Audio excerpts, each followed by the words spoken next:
Dans l'épisode précédent, Kin Momo avait fait la rencontre d'une jeune femme qui s'était aventurée très loin dans les zones interdites toute seule à sa recherche, et grâce à l'accord de ses parents qui l'ont élevée, celle-ci a été autorisée à partir avec lui en ville, que ceux-ci derrière savent que le monde entendra parler très bientôt de l'expert tout-puissant. Déjà arrivée en ville, les choses se compliquent avec la fille de la famille Shuyan qui ne l'apprécie guère. Et de l'autre côté au cimetière quand Kin Momo était en train de rendre hommage à ses défunts parents.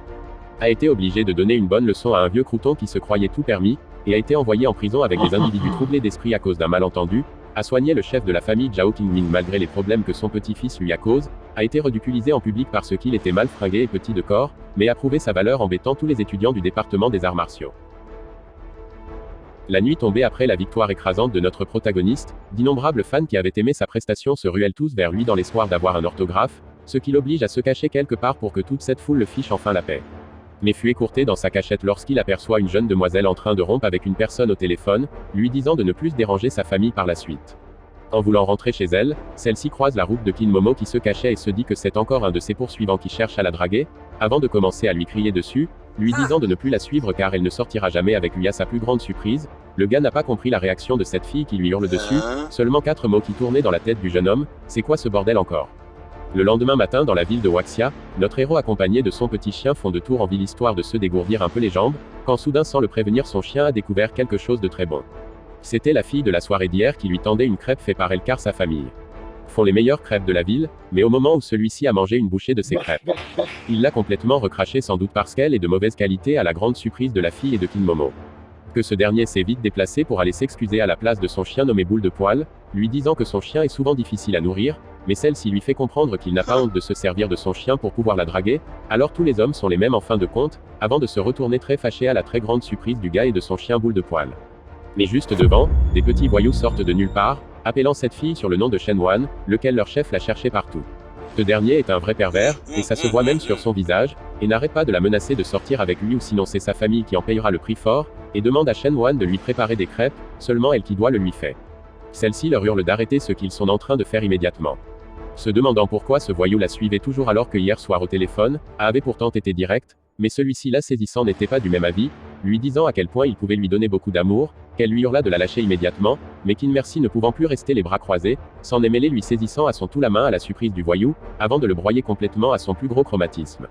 Kin Momo lui fait savoir à Shen Wan qu'il n'avait pas l'intention de l'importuner, alors que ce dernier voyou se demande comment Kin Momo peut l'ignorer à ce point. Celui-ci le lâche la main tandis que ce dernier lui demande de ne point jouer les héros devant lui pour une demoiselle en détresse, alors que Kin Momo lui dit comme il veut des crêpes, lui va lui en faire une tout de suite à la surprise de tout le monde, que même le petit voyou du quartier lui demande ce qu'il connaît en cuisson des crêpes. Mais en un seul instant, Kin Momo avait déjà travaillé une meilleure crêpe jamais connue de tous, que même le voyou n'avait plus que de l'eau à la bouche rien qu'en la voyant. Même les parents de Shen Wan comprennent que le contrôle du jeune homme dans la formation de cette crêpe est tout bonnement incroyable, tandis que Shen Wan elle-même n'arrive pas à le croire, ce jeune homme devant elle est un vrai maître culinaire. Au bout de quelques instants, celui-ci avait terminé la dite crêpe, mais n'en avait pas fait qu'une seule mais plusieurs à une vitesse incroyablement ridicule. Même les voisins, même les autres marchands, même les passants, tous étaient royalement ébahis par l'odeur en provenance des crêpes de Kin Momo, au plus gros désarroi du voyou qui se dit que ces crêpes sentent tellement bon qu'il en a l'eau à la bouche. Notre protagoniste lui demande ensuite s'il veut un bout de ses crêpes, alors que celui-ci lui demande de se taire et de lui donner cette délice tout de suite, que Kin Momo l'envoya complètement la crêpe très brûlante en plein dans le visage qui hurla de douleur, avant d'envoyer ses alcooliques pour tabasser Kin pour son insolence envers lui, alors que celle-ci essaie de lui dire de prendre la fuite sinon ceux-ci vont vraiment le tuer. Mais notre protagoniste n'a pas encore fini de les nourrir, leur disant qu'il en reste encore assez des crêpes pour tout le monde, avant de complètement les partager ces crêpes brûlantes très rapidement et brusquement à sa manière, que ceux-ci commencèrent à avoir peur de ce gars qui en veut à leur visage. Il leur demande surnoisement en mettant son doigt dans les narines, si ceux-ci veulent encore un peu de ces crêpes pour le dessert, qu'ils répondit tous qu'ils n'ont plus besoin, alors Kin Momo leur demande de se dépêcher de foutre le camp immédiatement qu'ils exécutèrent sur le champ. Mais en partant, celui-ci ne s'est jamais senti aussi humilié qu'aujourd'hui, il est clair qu'il ne restera pas les bras croisés. Il interpelle Kin Momo de loin, lui disant d'attendre un peu, car il reviendra pour se venger très bientôt, tandis que notre héros reste indifférent par rapport à ses propos absurdes. C'est dans ces conditions que j'aimerais leur dire de faire attention à monsieur Kin Momo car, l'homme devant eux est un vrai monstre. La famille de Shen Wan le remercie de les avoir aidés car sans lui, ceux-ci auront passé un sale quart d'heure, alors que celle-ci croyant qu'il est comme tout le reste des hommes, dit à ses parents qu'il a gaspillé tellement d'ingrédients alors comment peuvent-ils le remercier de la sorte. Quelques minutes après l'incident des crêpes, ceux-ci voyous de leur état, arrivent voir leur plus grand chef pour qu'il aille tabasser le petit prétentieux qui ose défier leur gang, qu'il accepta le deal immédiatement. Plus tard au chemin du retour, Shen Wan dit à Kin Momo qu'il lui a aidé c'est pour cela qu'elle l'a accompagné jusqu'ici. Maintenant il devrait fuir et vite car ceux-ci viendront le chercher des noises qu'il lui répondit qu'il n'a pas peur d'eux, qu'elle croit ensuite qu'il a eu la chance pour la première fois, mais maintenant, il devrait arrêter de faire son intéressant et de vite partir, car le voyou de tout à l'heure connu sur le nom de Wang Shuyan est un membre du club d'arts martiaux, et que quiconque s'en prend à eux finit toujours mal en point. Puisqu'il ne veut pas partir, elle s'en fout dès à présent de ce qui peut bien lui arriver, tandis que notre protagoniste est complètement abasourdi de ses réactions. Maintenant qu'elle est soudainement partie, il peut enfin s'entraîner, en cherchant son épée dans les endroits peu recommandables, avant de sortir un véritable épée en plein pantalon, à côté de quoi vous savez au plus gros désarroi de tout le monde. C'est l'épée du dragon des glaces que son grand-père lui avait donnée quand il avait dépassé le niveau d'un maître céleste, lequel celui-ci effectua d'innombrables mouvements très parfaits par la suite. Mais son entraînement fut écouté par le chef de ces petits voyous du quartier, qui s'amuse à insulter sa maîtrise d'épée, alors que Kinmomo lui demande ce qu'il veut de lui, qui lui rétorqua qu'il veut une compensation de ses méfaits vis-à-vis de ses hommes, suivi des réclamations d'une somme de 200 000 yuan par la suite, que celui-ci étant lent à la détente comprend que ceux-ci veulent le taxer et le faire un chantage. Certaines personnes qui connaissent ces abrutis savent que Kinmomo est dans la merde, mais si seulement ils savaient que ceux qui sont dans la merde sont ces voyous, ils n'allaient pas s'inquiéter.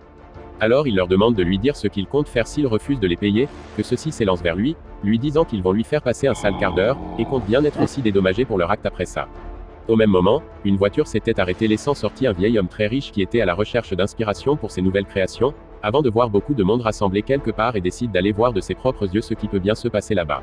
Mais arrivé dans les 10 lieux, le vieillard fut choqué de voir un jeune homme en train d'esquiver toutes les attaques de ses ravisseurs, chose qu'il n'en avait encore jamais vue jusqu'à présent, c'est vraiment très incroyable. Soudain, celui-ci se transforma en quelqu'un d'incroyablement musclé, car son inspiration est soudainement revenue en voyant cette scène, son énergie créative est en train d'exploser. D'un coup de tête déjà déshabillé, il se met à dessiner quelque chose très vite pour ne pas perdre l'inspiration, alors que le chef des gangsters lui dit d'attaquer aussi car depuis tout à l'heure, il passe son temps à esquiver. Ces alcooliques voyant cela se mettent à faire des éloges sur leur aîné, lui disant de l'abattre en un seul coup, que celui-ci satisfait de leur dire pire son courage à deux mains avant de s'élancer sur notre protagoniste, mais sans trop faire d'efforts, celui-ci venait de prendre un gros bonbon gauche dans la face, lequel ce dernier est allé directement dans les paumes au plus gros désarroi de ses subordonnés. Il n'arrive pas à croire que Kinmomo a réussi à vaincre celui-ci en un seul coup, alors qu'il est censé être plus fort que tous mélangés. Même les individus passants qui observaient le théâtre, n'arrivaient pas à comprendre que le grand disciple du club des arts martiaux de Shu, a été assommé d'un seul coup de poing. Wang Shuyan n'arrive pas à croire ce qu'il voyait, le plus fort d'entre eux vient de se faire retamer d'un seul coup, avant d'implorer son dieu, disant qu'il vient de rencontrer un véritable monstre de puissance, alors que Kinmomo ne s'attendait pas à ce que ce malfrat soit si faible. Il les demande le plus gentiment possible s'ils souhaitent encore autre chose, qu'en panique tous décidèrent de prendre la fuite immédiatement car il n'y a que leur maître pour réussir à le battre. Le vieil homme s'approche directement de Kinmomo, lui disant à quel point grâce à lui son inspiration était désormais de retour, qui lui montra directement le chef-d'œuvre qu'il venait de réaliser à la grande surprise de tout le monde, lui disant de le prendre puisque c'est grâce à lui qu'il l'a dessiné. Certaines personnes qui ont attendu ces dires, commentent à quel point ce jeune homme a beaucoup de chance d'avoir un tel cadeau de la part de ce vieillard, car un seul de ses dessins peut valoir des millions de yuan, ils sont tous jaloux. Kinmomo le remercie comme il se doit, et les fait savoir que ce dessin est incroyable mais, il n'est pas sans défaut. Celui-ci étant de passage, lui dit de se taire car il est clair qu'il ne connaît pas avec qui il s'adresse, le vieil homme devant lui est un peintre célèbre connu sur le nom de Monsieur Liu Se, et que ses dessins sont si chers et si parfaits qu'un amateur comme lui n'a pas le droit de l'insulter. Mais d'un seul mouvement, Kinmomo s'était saisi du dessin de Monsieur Liu Se, et s'est mis directement à redessiner sur la peinture du vieillard, et sa vitesse de dessin était tout bonnement incroyable aux yeux de tout le monde, que même le vieillard Liu Se n'en croyait pas ses yeux, car de tous les dessinateurs qu'il a rencontrés, personne ne l'atteignait en dessin mais devant Kinmomo, c'est plutôt lui l'élève ici. Il trouve la méthode du jeune homme très incroyable, il avait besoin d'une inspiration pour son dessin mais là, on dirait que le dessin est totalement vivant, que celui qui le blâmait au début était complètement sans voix, alors que Monsieur Liu Se lui demande son nom pour devenir son élève à la grande surprise de tout le monde. Il lui donna son nom mais rajoute par la suite qu'il dessine seulement pour passer le temps, donc ne peut pas avoir d'élève au plus gros désarroi du vieillard qui lui dessine depuis des lustres pour la passion, mais ne peut atteindre le niveau d'un jeune homme lambda. Ce dernier passant s'excuse pour son comportement de tout à l'heure, lui demandant avec embarras si Kinmomo peut lui dessiner quelque chose. Quelques minutes après, ce dernier était très heureux de voir les compétences de notre protagoniste, car va se faire un bon pactole avec ça. Il lui remet ensuite une carte gold très rare d'une salle VIP, lui disant de passer dans ses appartements un de ceux quatre et il sera très heureux de l'accueillir. En partant chez lui, Monsieur Zhao Qingming arrive de loin disant qu'il l'a enfin trouvé, puis le remet ensuite un billet d'invitation d'une fête en l'honneur de son grand-père qui aura lieu dans 3 jours. 3 jours plus tard, à l'hôtel le plus célèbre de Dracoton, Kinmomo s'était mis dans son soi-disant samedi pour honorer son invitation. Mais par derrière, Liu Quan du département d'éducation physique vint faire son entrée lui aussi en tant qu'invité de la maison, et se met directement à insulter Kinmomo à cause de son accoutrement, et le confond avec un serviteur de l'hôtel. Il se met à rire sournoisement car un pauvre type comme lui ne mérite pas une belle fille comme Shuyan, et va tout faire pour l'humilier en plein public, que notre héros se demande si son vestimentaire ressemble à celui d'un servant. La fête se suit dans les endroits VIP de l'hôtel pendant que Kinmomo se balade un peu, Mais comme d'habitude les ennuis ne semblent pas s'arrêter car Liu Quan compte bien tenir sa promesse de l'humilier. Il interpelle celui-ci de force et à haute voix, lui demandant d'aller lui chercher quelque chose à boire immédiatement, que quelques minutes après ce dernier exécuta ses ordres sans broncher à la plus grande satisfaction de son camarade. Voir son ennemi de toujours se faire ridiculiser de la sorte est vraiment très génial d'après ses dires, et eut soudain une idée très fantastique qui lui envie de pimenter un peu la soirée.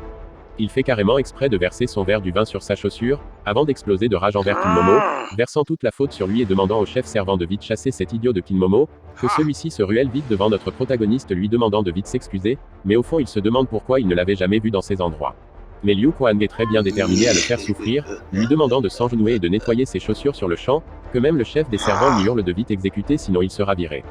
Mais notre protagoniste s'en fout royalement de leurs méfaits et décide juste de les ignorer à leur grande surprise, que les invités comprennent que ce dernier chef des servants n'a pas le contrôle sur ses servants. Écoutant ces dires, ils se mirent en colère et lui hurlent de prendre ses affaires car il est viré de cet hôtel.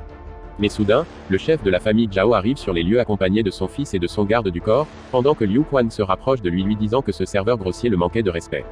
Mais que fut sa surprise, celui-ci venait catégoriquement de l'ignorer à sa grande surprise, avant d'aller présenter ses plus plates respects à Kinmomo car il ne se sentait pas trop bien donc n'a pas eu le temps de l'accueillir comme il se doit, et espère que cela ne le dérange pas. Tout le monde dans la salle n'en croyait pas ses yeux et ses oreilles, car l'un des hommes les plus influents de la ville se prosterne devant un servant, et même le chef des servants y compris Liu Quan, était complètement dépassé de ce qu'il voyait. Il se demande pourquoi Monsieur Zhao Qingming s'incline devant un simple servant, alors que le vieillard les hurle à tous que Monsieur Kinmomo est un invité d'honneur et que quiconque s'en prend à lui, s'en prend aussi à la famille Zhao, que ce dernier était vraiment mal au point car avait mal jugé ce gamin. Il interpelle Liu Quan lui disant que même s'il est le petit-fils du grand peintre Liu Se, rien ne lui donne le droit d'adresser mal la parole à son invité de la sorte, maintenant, qu'il fiche le camp de à sa plus grande surprise d'ailleurs. Même le chef des servants a été licencié de son boulot à cause de son manque de respect envers Monsieur Kinmomo, alors que ce dernier leur hurle avec regret de lui donner une seconde chance pour qu'il se rattrape. Dans l'hôtel, les gens étaient tous bonnement choqués des méfaits de Monsieur Zhao Qingming qui se permettait de mettre lui-même Kinmomo aux petits soins, tandis que Liu Quan était complètement au taquet en train d'expier ses mauvaises actions, même si cela l'énerve au plus haut point car n'a toujours pas abandonné l'idée d'humilier notre protagoniste. Chère famille, que quelqu'un lui dise d'arrêter d'en faire trop sinon, il va encore s'attirer les foudres. Maintenant c'est au tour des cadeaux comme chaque année, tandis que le vieillard se dit que chaque année c'est toujours la même chose, rien ne changera, alors que Liu Quan vient de trouver une autre façon d'humilier Kinmomo. Il se dit alors que maintenant, c'est son heure de gloire qui a commencé, ce qui va tellement le sentir passer, avant de montrer à son tour le dessin fait par son grand-père, il y a quelques jours pour cette occasion. Tout le monde dans la pièce n'arrive pas à croire que Monsieur Zhao Qingming a été honoré par un tel chef-d'œuvre, alors que les autres trouvent que cette nouvelle peinture est plus incroyable que toutes les précédentes autres peintures de Monsieur Liu Se. Liu Quan les fait savoir qu'il y a quelques jours, son grand-père a rencontré un jeune homme qui lui a redonné le goût à la vie, en combattant plusieurs personnes à la fois, alors que Kinmomo savait qui était ce jeune homme qui a donné de l'inspiration à son grand-père. Il hurle à Kinmomo de bien regarder ce dessin et de dire si elle est vraiment incroyable. Le firmait avec un air vraiment abominable lui disant que ce dessin est tellement beau. C'est ce qu'il attendait depuis des lustres, lui rétorquant de montrer sa part de cadeau, car c'est irrespectueux de venir sans cadeau, que même Monsieur Zhao lui demande de ne pas en faire tout un placard qu'il n'a besoin d'apporter un cadeau. Mais celui-ci lui fait comprendre qu'il n'a pas besoin d'apporter un cadeau tout simplement parce qu'il lui a déjà fait don de la vie, c'est amplement suffisant comme ça, que ceux-ci restèrent tous ébahis par ces dires pendant un moment. Certaines personnes ont appris que Monsieur Zhao avait été soigné par un mystérieux individu, et se demandent si c'est ce gamin, alors que ce dernier ne reste pas les bras croisés et continue à lui hurler de montrer un vrai cadeau. Mais Kinmomo lui fait comprendre que c'est à cause de lui que son grand-père a retrouvé l'inspiration au parc il y a quelques jours, pourquoi c'est même à lui d'en être si fier, que tous ceux présents dans la salle n'ont pas eu que le choix d'exploser de rire en attendant les absurdités de ce dernier, que Liu Quan lui fait comprendre que son grand-père est le plus grand peintre de la ville, comment un simple étudiant comme lui ose faire ce genre de déclaration. Ce fut aussi le cas pour tout le reste des invités présents dans les lieux qui se demandent comment un simple gamin peut être l'illumination du célèbre Liu Se. Mais au même moment, le dit célèbre peintre fut entré dans la pièce où se trouvait tout le monde, auquel tout le monde fut très honoré de sa présence, comme Monsieur Zhao. Mais soudain son petit-fils vient le voir lui disant vite qu'un gamin ose dire qu'il est celui qui lui a redonné son inspiration, montrant très rapidement du doigt celui qui l'a déclaré. Le vieil homme demande au jeune homme de se retourner en public car il aimerait lui dire quelque chose, et au moment où notre protagoniste s'est retourné, tout le monde pensait que Monsieur Kinmomo allait passer un mauvais quart d'heure, même Liu Quan était déjà sûr de sa victoire, son heure a enfin sonné. Mais à leur grande surprise, le vieillard s'est une fois de plus transformé avant d'enlacer notre héros très fort à son plus grand chromatisme, pendant que Liu Quan était complètement abasourdi de la réaction de son grand-père. Monsieur Liu se fait savoir à tout le monde que Kinmomo était bel et bien celui qui lui a redonné de l'inspiration, que tous ceux qui se sont moqués de lui plus tôt n'arrivent toujours pas à y croire que ce jeune homme est assez bon pour devenir le maître du peintre le plus célèbre de la ville. Celui-ci dépassé par les événements comprend peu à peu que Kinmomo n'est pas n'importe qui, et qu'il devrait le respecter dorénavant. Il lui présente son fils lui disant qu'ils sont dans la même université, sans oublier que désormais son petit-fils doit l'appeler Monsieur Kin. Mais comme notre protagoniste connaît rendre la monnaie de la pièce, il l'appelle petit et lui demande de bien écouter son grand-père dans l'avenir, tandis que celui-ci ne veut plus jamais avoir affaire avec Kinmomo. Le soir à la résidence de la famille Shuyan après le bon spectacle avec la famille Zhao et la famille Liu Fang, notre héros venait à présent de rentrer après de longues heures de discussion trouvant la famille à table. Le père des lieux lui qu'ici n'est pas un hôtel dans lequel il peut rentrer à l'heure qu'il veut, alors que sa femme lui demande de se calmer un peu et d'écouter d'abord ses dires, mais celle-ci prend le côté de son père, disant qu'il doit mijoter quelque chose de louche pour rentrer si tard dans la nuit. Mais ce dernier les présente ses plus plates excuses, et les fait comprendre qu'il déménagera le lendemain dans la résidence universitaire, que tout ça ravit le père de la maison, tandis que Shuyan trouve son attitude très ingrat et s'énerve, avant de dire qu'elle n'a plus du tout envie de manger après ça car son appétit a été coupé. Le lendemain matin comme prévu, Kinmomo se trouve au dortoir 335 auquel il a été affilié, avant d'être complètement accueilli par ses camarades de chambre qui attendaient son arrivée. Ce sont encore des inconnus mais, l'ambiance dans leur façon de faire est très encourageant, que l'un d'eux dit avoir réservé des places pour la fête des jeunes célibataires comme eux, alors qu'ils allent immédiatement. Quelques minutes plus tard dans l'une des hôtels de la ville, appelé Hôtel Talenton, ceux-ci sont très enthousiastes d'être enfin entrés dans ces lieux réservés seulement aux personnes très riches, et ont même fait appel aux filles de leur classe pour leur prêter compagnie. Shen Wan a très vite remarqué la présence de Kinmomo, et se dit qu'il est venu jusqu'ici simplement pour le draguer, tandis qu'un des étudiants admire la peinture sur le mur, et comprennent qu'elle a l'air tellement distinguée et doit normalement coûter une fortune, que ce dernier se rappelle avoir fait le dessin à un type il y a 4 jours. Derrière son camarade lui demande son avis sur cette peinture, qu'il les fait comprendre qu'il ne sait vraiment pas quoi dire, puisque c'est lui qui l'a fait, que ses camarades lui fait savoir que si c'est lui qui l'a fait, alors eux sont les fondateurs de cet hôtel en se moquant. Celle-ci se dit que celui qui a fait un tel dessin doit avoir au moins 30 à 50 ans d'expérience, alors comment est-ce qu'il peut en être l'auteur? Il se vante juste parce qu'il voit des filles, il est vraiment dégoûtant. À l'intérieur pendant que la fête se suivait et que ceux-ci étaient en pleine karaoké, celle-ci blâme son homme parce qu'il a fait venir des boulets dans leur fête, car la présence de Kinmomo la gêne tellement. Soudain, une personne mystérieuse ouvre brusquement la porte à la surprise de tout le monde, et c'est un homme charismatique connu sur le nom de Zhou Guang, et est vice-président du groupe B. En colère, il demande à tout le monde de foutre le camp car lui a réservé cette salle, alors que celui-ci essaie de lui dire qu'il était les premiers à avoir réservé, mais le réceptionniste demande à Monsieur Kian libérer la salle car ceux-ci ont une carte Silver de l'hôtel Talenton. L'hôtel Talenton a 2 types de cartes, celui de Silver est pour les clients prestigieux, et celui en or est pour les grandes personnalités VIP de l'hôtel. Ce dernier passe son temps à les insulter et les humilier car ils ne peuvent pas avoir une carte Silver de l'hôtel, et les hurle de foutre le camp de cette salle en les traitant de clochards sans valeur. Tous sont soudain envahis par la honte et se sont vite rendus à l'évidence pendant que notre protagoniste lui n'en a rien à barrer de ses conneries. Les larmes et la honte aux yeux, ceux-ci remettent leur queue entre les jambes et s'en vont, mais Kinmomo leur demande d'attendre car lui est sûr d'avoir une carte plus grande que celle du vice-président de la société B. Tous étaient complètement sur le choc en voyant la carte en or que Kinmomo possède, tandis que celle-ci était devenue totalement hideuse en voyant l'inimaginable se dérouler devant ses yeux.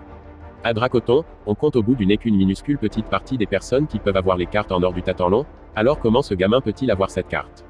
Celle-ci n'arrive toujours pas à croire ce qu'elle voit, et redemande à notre protagoniste si cette carte est vraiment une vraie, que son petit ami lui fait savoir que Kinmomo n'est pas du genre à mentir, ce qui a mis la puce aux oreilles de ceux-ci qui commencent à le traiter de bandit qui a fait une fausse carte seulement pour frimer devant les filles. Tout le monde commence à le traiter de vaurien et lui hurle d'avoir honte de ses méfaits, le traitant de tocard. Celui-ci se moque en le traitant de tocard, lui disant de prendre ses clics et ses claques, puis foutre le camp et d'arrêter de jouer les riches, alors que ceux-ci trouvent qu'il est un idiot à croire que parce qu'il y a des filles, il pouvait tout faire, il est vraiment méprisable. Le vice-président du groupe B demande au directeur du Tatanlon de chasser ses étudiants qui essaient de salir le nom de cet hôtel, qu'il l'exécuta immédiatement demandant à ses hommes de les faire sortir en les traitant de ploucs. Mais soudain, le directeur de l'hôtel Tatanlon en personne fit éruption dans la salle les disant d'arrêter leurs méfaits sur le champ, avant de gifler son directeur violemment d'une droite, avant de les faire comprendre que Monsieur Kinmomo est le VIP de leur hôtel, donc c'est la dernière fois qu'ils réagissent comme ça avec lui. Il continue en saluant respectueusement notre protagoniste lui disant qu'il aurait dû le recevoir comme il se doit s'il l'avait prévenu de son arrivée, au plus gros désarroi du vice-président. Tout le monde était tout bonnement surpris que Sun Shin qui est connu pour ses relations au sein du gouvernement et du monde criminel est ami avec ce gamin, tandis que celle aux cheveux roses s'en veut de l'avoir traité comme un animal. Il continue en lui disant que le dessin qu'il lui a fait dernièrement est affiché à l'entrée de la salle qui répondit qu'il l'avait vu, que tous ceux présents dans la salle n'arrivaient pas à y croire y compris le vice-président, que tous comprirent qu'ils se sont mal comportés envers lui tout ce temps, s'il avait su, il l'aurait traité différemment. Le directeur comprenant ce qui se passe, demande au vice-président de prendre une autre salle pour éviter les problèmes, mais irrité par ce manque de respect il lui demande de dégager de son passage immédiatement, disant que cette humiliation il ne pourra jamais l'oublier, à ça jamais de la vie, alors que l'étudiant derrière lui hurle de foutre le camp. Le jour suivant comme d'habitude à l'université de Waxia, Shuyan se demande pourquoi Kinmomo n'était pas revenu à la maison depuis hier. Mais en observant attentivement, elle fut écourtée de voir notre protagoniste flirter avec la plus belle fille du département de littérature. Celle-ci lui dit qu'elle est désolée pour l'avoir traité comme une merde, car elle a cru qu'il mentait pendant tout ce temps. Saisie par la colère et la jalousie, elle les stoppe à mi-chemin à leur grande surprise, lui hurlant d'innombrables conneries montrant encore plus sa jalousie envers eux, avant de partir en direction de Liu Quan qui l'attendait avec sa nouvelle voiture pour aller en balade, lui disant d'arrêter de flirter avec des nanas quand il n'a même pas de voiture. La nuit tombée au dortoir des étudiants, Kin Momo s'entraîne encore pour atteindre des nouveaux sommets, et après quelques heures de méditation, il est très dessus car comparé à sa zone interdite, l'énergie spirituelle de Waxia est beaucoup trop faible. Le lendemain matin, notre protagoniste se rend dans l'une des pharmacies appelée le Dracoton Pharmacie, où celui-ci donne une fiche à la caissière où se trouvent tous les noms des herbes médicinales qu'il a besoin pour sa méditation, pendant que la caissière en question s'irrite car les herbes mentionnées dans cette liste sont tous chères les uns et les autres, certaines valent même des millions de yuan. Notre protagoniste était complètement abasourdi d'entendre de tels montants seulement pour des herbes qu'il trouvait facilement dans les zones interdites, et la caissière enragée lui dit d'un ton autoritaire de foutre le camp s'il ne peut pas payer, mais il lui dit qu'il a bel et bien de l'argent. Le vice-président de la pharmacie B vient avec ses hommes lui disant qu'il ne va pas lui vendre ne serait-ce qu'une seule herbe. Il est très fâché de Kin Momo à cause de l'incident d'hier au Tatanlon, mais celui-ci lui dit qu'il était le premier à chercher des noix, alors pourquoi il lui en veut. Ces mots avaient eu le don de l'énerver davantage qu'il eut envie d'en finir avec Kin sur le champ, mais ses hommes l'ont arrêté au même moment avant l'acte lui disant que le président Bei risque de venir d'un moment à un autre, et risque d'être contrarié s'il voyait ça. Désespéré de ne pas avoir reçu ces herbes, notre héros sur le chemin de retour fait la rencontre à un monsieur très malade suivi de sa fille, lequel en l'examinant attentivement, remarque que cet homme souffre d'une maladie incurable. Il semblerait que cet homme soit le président de la pharmacie Bei, car le vice-président Zhou Wang est venu l'accueillir et lui présenter ses respects. Monsieur Bei lui demande où est-ce que se trouve le nouveau docteur qu'il a engagé plus tôt, qui lui répondit qu'il sera là très bientôt. Mais derrière à leur grande surprise, Kin Momo les fait comprendre qu'il peut le soigner mais il aura besoin des herbes médicinales. Ceux-ci lui demandent qui il est pour déblatérer des conneries de la sorte, pendant que Zhou n'en revient encore pas de l'apparition de notre protagoniste, avant que ce dernier pour montrer son professionnalisme lui commence à l'expliquer en détail toutes les causes et les conséquences que ce vieil homme subit tout le temps, qu'il comprenne que Kin Momo est un vrai spécialiste car seulement en le regardant, a diagnostiqué avec précision la maladie incurable de celui-ci. Monsieur Zhou Wang a compris que ce gamin a deviné juste, mais ne peut laisser ça se faire sinon la dure labeur qu'il a effectué pour engager un docteur reconnu sera gâché. Il essaie de repousser le jeune de force immédiatement, que notre héros lui demande s'il souhaite la mort de Monsieur Bei, qu'il se met directement à paniquer disant qu'il n'a jamais dit une telle chose. Mais au même moment, le dit docteur célèbre Zhou fait son apparition à la grande satisfaction du vice-président Zhou Wang, lequel celui-ci n'arrive pas à croire que son vice-président a réussi à recruter le meilleur docteur de l'équipe militaire de Wei. Il aurait jamais cru le voir en personne un jour et le sera fortement le poignet, que ce dernier docteur lui dit qu'ils vont d'abord examiner sa maladie. Celui-ci les fait comprendre que cette maladie est totalement incurable et sera très difficile d'être soignée, que ceux-ci n'arrivent pas à croire que même le célèbre docteur Zhou de la ville de Waxia trouve le traitement très difficile. Cela ravit beaucoup le vice-président car son plan est en train de marcher, car selon lui il est temps pour Monsieur Bei et sa fille de s'éteindre, donc ce dernier veut la mort du vieil homme. Mais assis juste à côté d'eux, Kin Momo d'un ton sérieux et supérieur appelle ce docteur célèbre mon petit Zhou, lui disant que s'il ne peut pas soigner ce vieil homme alors qu'il le laisse s'en charger à sa place, que ceux-ci n'arrivent pas à croire qu'un simple gamin sorti de nulle part adresse aussi grossièrement la parole à un docteur tellement célèbre connu de Waxia, alors que le vice-président Zhou Wang n'arrive pas à contenir sa rage lui disant de dégager immédiatement des lieux sinon il risque d'avoir des problèmes. Le docteur même en question reconnaissant Kin Momo s'inquiète, pendant que certains pharmaciens veulent que le vice-président continue à le punir pour son insolence, mais ce dernier lui hurle d'arrêter sur le champ ses méfaits, demandant des excuses à Monsieur Kin Momo pour ce malentendu, disant que s'il avait su qu'il allait venir ici, il ne se serait pas ridiculisé de la sorte. Ceux-ci n'en croient pas leurs yeux et leurs oreilles, car le docteur le plus célèbre de la ville s'adresse avec respect à ce simple gamin sorti de nulle part. Il hurle au vice-président Zhou Wang de le lâcher immédiatement s'il ne veut pas d'ennui à sa grande surprise d'ailleurs, avant de souffler car s'il ne l'avait pas arrêté à Tent, le vice-président Zhou Wang aurait été réduit en charpie. Il faut croire que notre protagoniste est un véritable monstre de puissance. Mais ce n'est pas grave pour Kin, qui lui dit que la prochaine fois où ce foutu connard de premier ordre essaiera encore une telle acte, on parlera de Monsieur Zhou Wang au passé, que ce dernier n'arrive pas à croire que le docteur qu'il a supplié pendant 15 jours le crie dessus à cause de ce gamin. Mais il se soulage les esprits, car même s'il a eu certains problèmes la maladie est en train de ronger Monsieur Bei de l'intérieur, donc son plan fonctionne plutôt bien. Ceux-ci lui demandent tant bien que mal s'il n'a vraiment aucune solution pour eux, qu'il les rétorqua qu'une seule personne peut le soigner immédiatement, et cette personne n'est d'autre que Kin Momo. Ils se disent qu'ils l'ont peut-être trop sous-estimé depuis le début mais si le docteur le plus compétent de la ville a une bonne opinion de ce garçon, alors ils vont bien miser sur ses compétences. Il se rapproche vers celui-ci pour lui demander grâce mais il les fait comprendre qu'il voulait les soigner depuis le début mais, Monsieur Zhou Wang l'a complètement théorisé et à cause de ça il a tellement mal aux jambes et il lui faut un massage immédiatement d'abord, et a envie d'être massé seulement par celui qui en est la cause immédiatement, que le président Bei en personne lui demande de vite exécuter les exigences de Monsieur Kin Momo. Quelques minutes après, notre protagoniste se sentait tellement mieux mais chez le vice-président, il ne se désenrageait pour autant. Kin Momo les dit qu'il va à présent commencer le traitement. Mais qu'ils doivent tous reculer légèrement, avant de complètement le balancer toutes ces techniques médicales accompagnées des herbes de haute gamme, lequel Monsieur Zhou Wang s'inquiète à l'idée que Monsieur Bei retrouve la santé, mais avant même qu'il ne finisse de parler, le corps du vieillard se trouvait déjà en bonne santé et se portait même mieux qu'avant, À sa plus grande surprise et chromatisme incroyable, car voici tout son plan qui est tombé dans l'eau. Mais ça a été la goutte d'eau qui avait dépassé le vase, car maintenant il ne peut plus faire marche en arrière et va les exécuter ici et maintenant, disant qu'il en a marre d'être le larbin de leur famille, maintenant il va voler de ses propres mains. Celle-ci en colère lui hurle d'arrêter ses conneries, et rajoute par la suite que sa famille l'a toujours bien traité, alors pourquoi est-ce qu'il réagit de la sorte, qu'il leur fait comprendre que tout ceci est la faute de Kinmomo pour avoir soigné son père, car lui avait prévu qu'il meure à petit feu, mais maintenant c'est raté, pour être clair c'est de la faute de Kinmomo donc c'est à lui de mourir en premier. Mais notre protagoniste lui demande s'il veut vraiment le tuer, car si c'est bel et bien le cas qu'il le fasse immédiatement pour voir le résultat, que celui-ci sans hésiter lui tire dessus avec aucun remords, mais d'un geste tellement rapide et brusque de la part de Kinmomo, celui-ci avait déjà paré toutes les balles, à la grande surprise de Monsieur Joe Wang qui ne s'attendait pas à voir une telle chose. Et par la suite, s'est fait clouer au mur avec les kunai de Kinmomo, lequel celui-ci les hurle de le laisser partir immédiatement sinon il ne répondra plus de rien, mais connaissant beaucoup sur la médecine traditionnelle chinoise, il lui a fallu qu'une seule épine à enlever pour laisser surmerger une douleur les plus incroyables et insurmontables dans le corps du vice-président. Il lui fait comprendre qu'il va le laisser la vie sauve mais à son réveil, il regrettera d'être en vicare à manigancer l'intérieur de celui-ci en mal, qu'il cracha de la salive en grande quantité.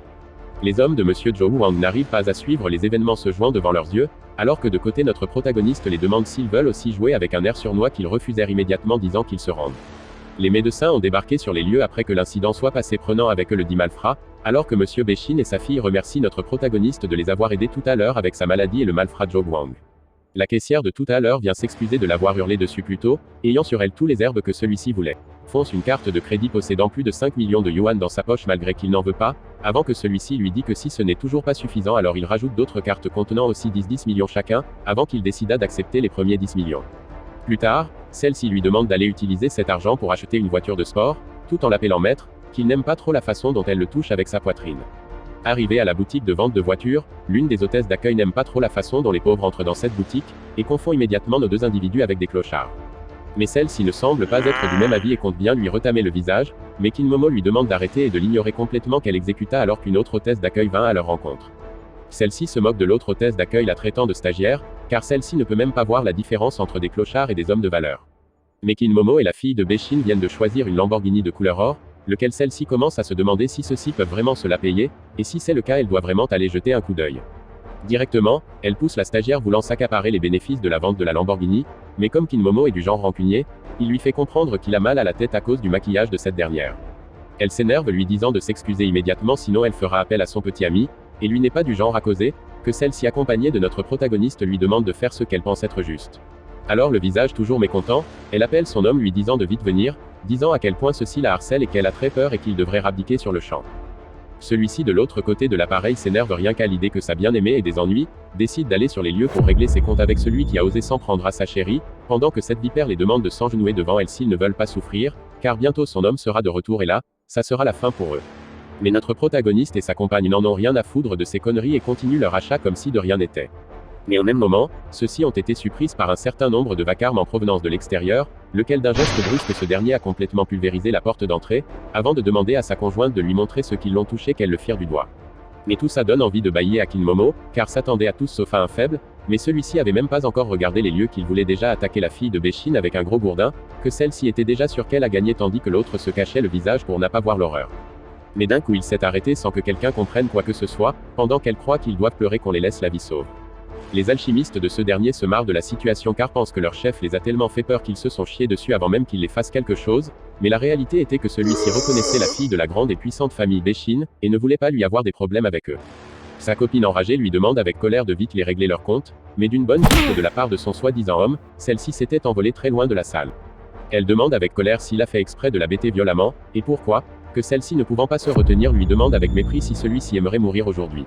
Pris de panique, elle se permet de s'accacher car une arme à feu est vite sortie de nulle part, alors que ce dernier et ses alcooliques sont complètement désolés de leurs méfaits, et ne savaient pas qu'ils s'en prenaient à un membre de la puissante famille Beshin. Tout le monde a été choqué d'entendre que cette fille aux cheveux rouges fait partie de la famille Beshin, si elle avait su, elle n'aurait jamais cherché des noix à ces deux-là. Elle les demande avec dégoût de foutre le camp de son champ de vue immédiatement, qu'il le firme et celle-ci lui demande de l'amener avec elle sinon elle est foutue, mais ce dernier rompt immédiatement ses relations avec cette dernière lui disant qu'il a failli mourir aujourd'hui à cause d'elle, lequel celle-ci lui hurle de ne pas l'abandonner à son propre sort. Kinmomo lui demande où est-ce qu'elle a obtenu une arme, qu'elle lui dit que son père le lui a donné pour sa sécurité après l'incident de tout à l'heure à la pharmacie, que ceci n'arrive même pas à y croire qu'elle est la fille unique de Monsieur Beshin en personne.